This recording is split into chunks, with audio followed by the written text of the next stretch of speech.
On this lovely 5/5 full moon day, I chose to do a video so that those of you who are beginning to follow the IHP video shorts can also be aware of the channeled guidance. My 5D mystics, 5/5, if there's one thing about fives, it's about humanity. Now, the channelers who are not in a complete oneness consciousness, which is a person who's grounded as a person in spirituality, spiritual, and the human elements. Elements involves subject matters. I use elements because that's what comes to mind, but when it comes to human elements, it's the psychology, sociology, neuroscience, philosophy, a buttload of different topics, and right now my focus is growing more and more in somatics, trauma, and those experts are allowing me to know how to break down to you what a 5D mystic is, humanly speaking, as well as the Enlightenment Soul Age group. Now, for the middle, the spiritual, that's metaphysics, esotericism, that would be any of those intuitives that only perhaps follow astrology or only do numerology, or I'm kind of unclear because most of the ones I've seen, again, are not in 5D land, and so I see that they're focused only on the stories and adding up topics such as quantum mechanics or astrophysics or physicists and stuff like that in their narrative. So Atlanteans, Pleiadians, the conspiracy ideas of reptilians and whatnot, and so that's where, no, that's not how I or a 5D mystic will be using the relationship with Akash, which is really the field of consciousness, which is energy. So our intuitiveness actually matches a little bit more when I've learned from the somatic, sensory motor, and trauma experts about how they use tarot cards to walk people through dreams, or how they walk people through dreams. And the ones who are experts, they actually support an array of the topics and themes from the spiritual community, which is where they're even more still involved in it from a belief perspective than an actual 5D mystic is. And I'll break that down in a minute. The spirituality component, which would be yoga science, and for me, Sadhguru is my person that I refer to, and what I've been able to remember and share of what he's taught me and what I've gotten to learn through the inner engineering course, through Shambhavi Kriya, and even the Grace of Yoga. So again, it's secondhand knowledge. I don't always get it right, but what I have been able to learn is that when you're moving into anything that is expansion, it involves Shiva, no thing, nothingness. And then Kali, I love Kali and Shiva together, because Kali is the passion that those of us who are loving being a human, since the day we can remember, and being a life, because we know a restorative embodied self-experience. And we also move into naturally an integrated mind experience. So we are a naturally healthy minded, and also our attachment is a secure attachment. And we're equanimous when we're dealing with anything. So our stories aren't from the movies. They don't stay in an adaptive child emotional response, because the 5D mystic and beyond, this is the Enlightenment Soul Age group, when we're faced with those likes and dislikes, we don't need to be skeptical or not. We evaluate from equanimity what we are facing, because we handle thoughts and emotions as a differentiated self. That's why we move into an integrated mind. Left-right mode, we use both, not just one, because we're not ignoring when Kali comes up, the passion of life, that's what I call her. And then Shiva comes in, meaning no thing, no big deal, you're one ego, other people are other egos, this is a great big world, 8 billion of egos around. And then Krishna Lila. Krishna Lila is my favorite, because he explores the depths of the emotions with curiosity, which is our actual social engagement system, the ventral vagus nerve. When you learn about it from polyvagal theory Dr. Stephen Porges, you learn that it's in our nature to want to engage. What you also learn, thank you Daniel Siegel from Mindsight Institute and Interpersonal Neurobiology, is that our attachment system is expecting contingent communication. And if in your first year of life you've not been met with that, you get non-contingent communication.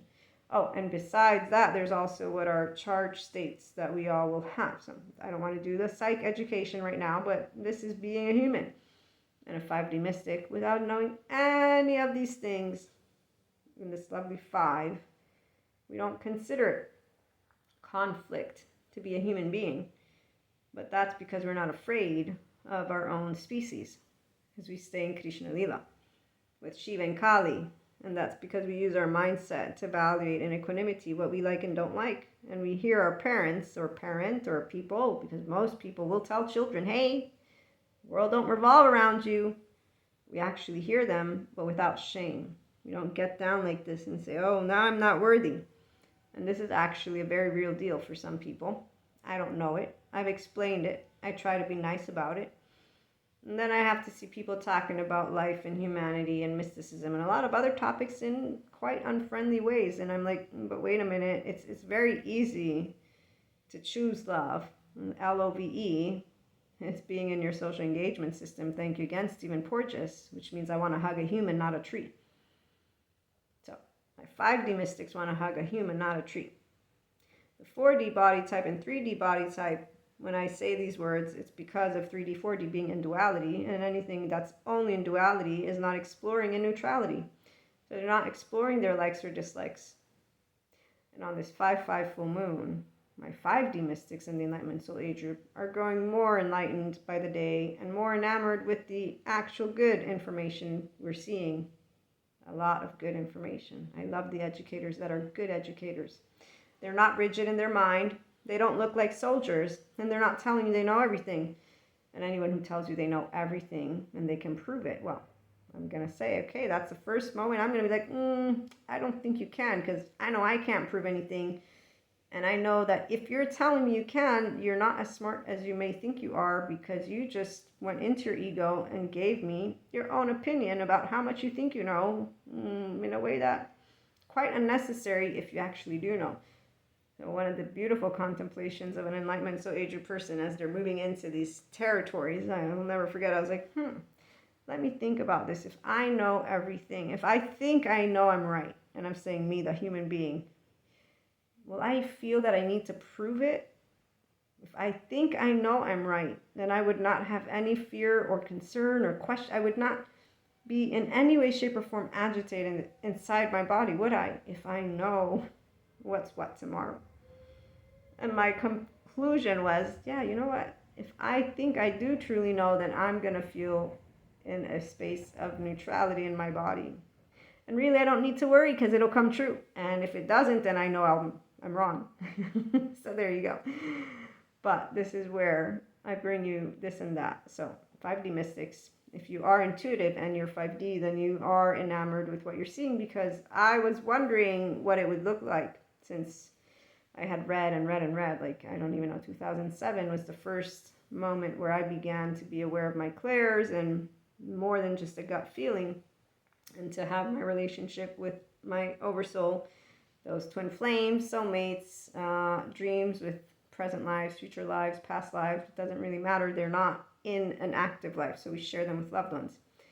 And this year is where those who, was it 2020, 2019, 2020, I'm going to leave this vague because I don't like to support certain things, but that was around the year where we had either a second or third wave of individuals who were brought aspects, not to their face, not to their face, no, aspects of life that they got to begin to work with. And the ones who are ready to embark on their actual oneness consciousness, and that's your harmony here and here. It's your secure attachment lifestyle. It's to begin to speak a truth that is more equanimous, that is more adult-like, that involves being a human, but we don't have to be in disharmony. That's the point. Grown-ups know how to be functional adults. The good psycho-educators inform us of how easy it is to be flexible, adaptive, coherent, energized, and stable from this, if it's an integrated mind. If you're not able to stay flexible, adaptive, coherent, and energized in a conversation, which means you begin to get temperamental, you have a charged state coming up. And at some point or another, you're not going to be as connected. So you're not going to be able to be yourself, because yourself is still the child emotional version of yourself with insecurities that stem from, normally, all of us will have fear. I recently uncovered managing my own little sliver of fear in a demo where I walked through a dream. And I chose the silliest of all of my dreams, the more human dream. I chose the more human dream because in the class, I was like, if I tell them any of my other dreams, it's going to take me forever to tell them about, them. So let me pick the silly dream. And I uncovered my little sliver of trauma memory. And it was very uncomfortable, like Bessel van der Kolk describes, heartbreak. In fact, it was something immediately, and with panic attacks, I can't say that one is better than the other. So it was fascinating. I laughed because I think I know everything about my body and my mind. That's what an intuitive in your 5D mystic land will think. And then we laugh when we find out, oh, we didn't know everything about ourselves. How funny is that? I still have so much more to learn. So on a 5-5, again, it's a 5 and a 5, which equals 10, which equals 1. So some of you are completing, having learned something new about you. Some of you are moving into more of your emotional maturity if you've chosen that path. Others are not choosing that path. And I want to read to you a couple of cards because I brought them along, but I might not show them. I just want to refer to them though. And this is from various oracle decks that I have. But the beaver spirit, which tells us to lay a solid foundation. The dog spirit, which tells us to be loyal to what you love. I have to peek over. And the canary spirit, that tells us to sing your song. And so we got 6, and this is 1 or 2, and then 3. The harmony and harmonizing your transformation in a way that brings you expansion, because C3 to me always represents Trinity, which makes sense when you're able to be in equanimity, so neutrality from here as you explore A and B, which might not say the same thing, but because you allow your right brain hemisphere to participate, since you're at ease inside your body, emotionally speaking, so you're in your ventral vagal state, you're socially engaging with the information and yourself and life, so that's Krishna Lila. You got Kali and Shiva. Those are expressions that I know have a history. I use them because they are emotions that we will experience as we're able to be in this 5D realm. And again, it's oneness consciousness, because there's a harmony for you, the person who's able to contemplate in a window of welcome. So you're at ease, you're not suffering, you're not in an emotion that is distraught, okay? Your body is comfortable. So there's a very big difference when you have a restorative embodied self-experience. A dysregulated and modulated, they don't have the same feeling. The dysregulated is fatigued, the modulated is in sympathetic, and that would equal most likely a rigid form mind, and that would equal a potential adaptive child response, unforgiving, harsh, not learning new skills. So you will see cognitive dissonance or confirmation bias. This is 3D, 4D, other soul age group realms, and this is where it's not anything good or bad. These are states of consciousness. I would see them as a teenager without all this gibberish, and I see it as an adult with all this gibberish. And I see it in the science community, the spiritual community, and the spirituality community. And I also see that the Enlightenment Soul Age group people enjoy the expansion of it all, because we use our curiosity, because we respect different opinions, and because our emotions are insecure, in a secure attachment. We're not like, oh my God, I'm offended. Oh my God, you just made me feel like shit. Nobody makes you feel like shit. This is the shame cycle that you haven't tended to yet, which is part of our evolutionary science, which you actually don't need when it comes to your thoughts or opinions.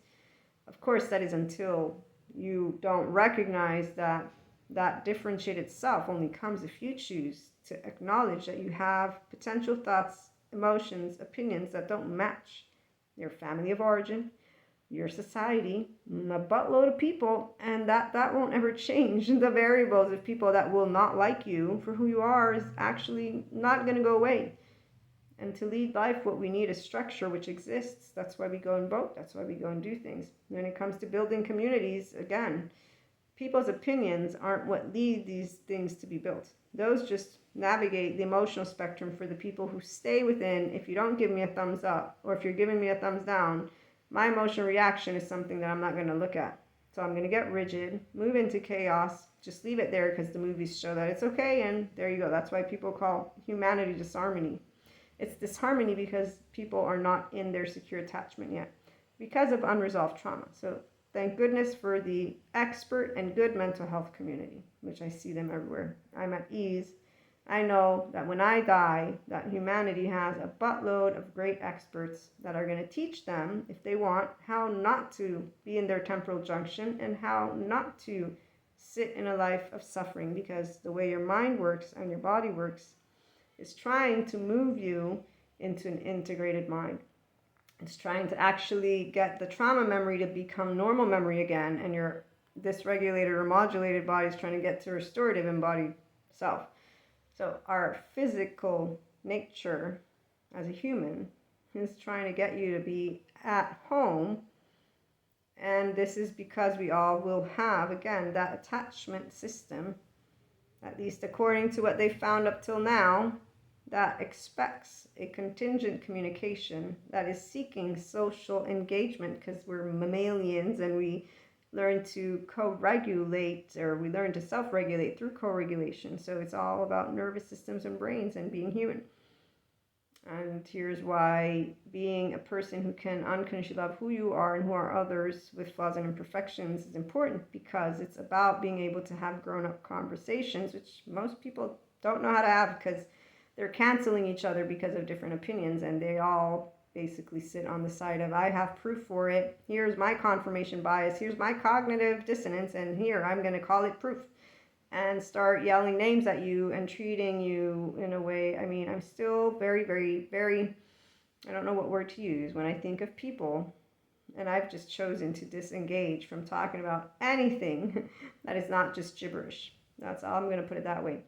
Because honestly, it is not actually intellectually interesting nor emotionally interesting to be in the presence of people who want to think of themselves as intellectually intelligent while their charged emotions as children are ruling them, and then their rigid mind too, which makes them look like they actually think they do know everything, and both are very uncomfortable and unnecessary. So let's avoid the people who want to stay in the past so that they can mingle and tingle with their groups. And for us, the ones of us who want to bring forth more compassion, love, and actual expansion of consciousness in the world, to keep doing it, because we're going to get somewhere, because we're going to be the ones who have energy, since the restorative embodied self is actually in your social engagement, ventral vagal nerve tone, and that's the healthy. And I shouldn't use that because it's actually physically healthy. Your chemistry, the way your brain works, they've proven that. But again, don't believe me. Go look it up, because there's proof everywhere.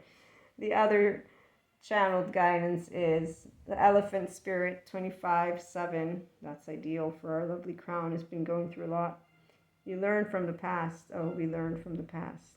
We learn amazing things from the past. 22, my lovely favorite number, which also equals 4, which is home, and a twin flame number, and all that beautiful stuff that people in 4D land are just still busy speaking about. I don't know how many years it's been. They're just sitting in that same story. This is truth transcends illusion. Definitely, yes. Oh, I have some stories for that one. And oh, guess what? It's a dragonfly spirit, which is my most recent tattoo.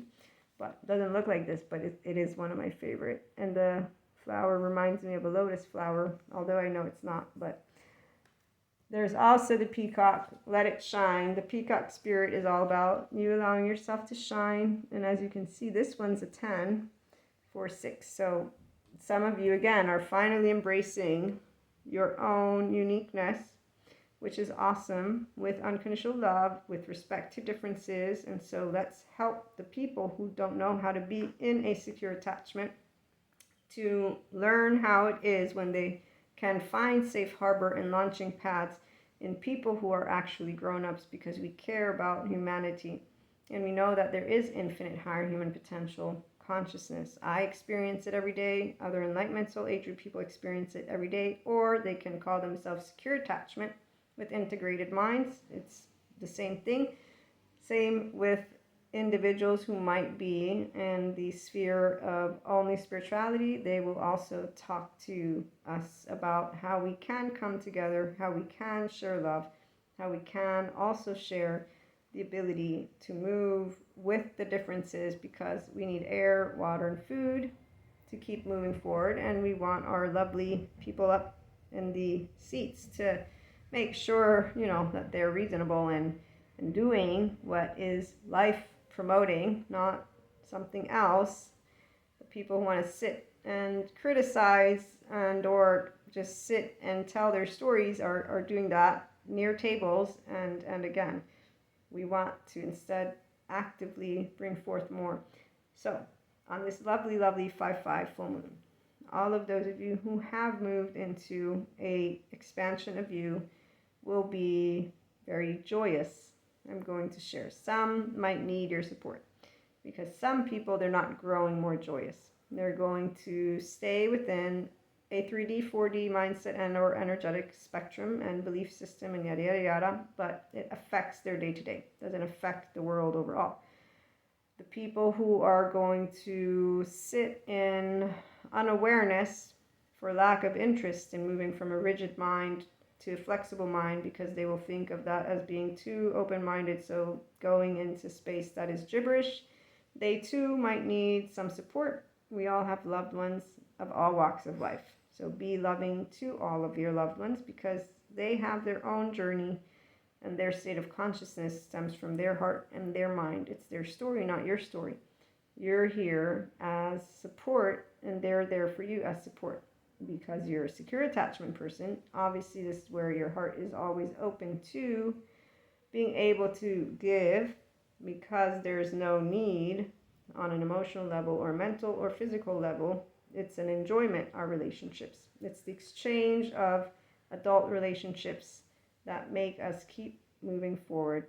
Keep unconditionally loving, and have a wonderful day.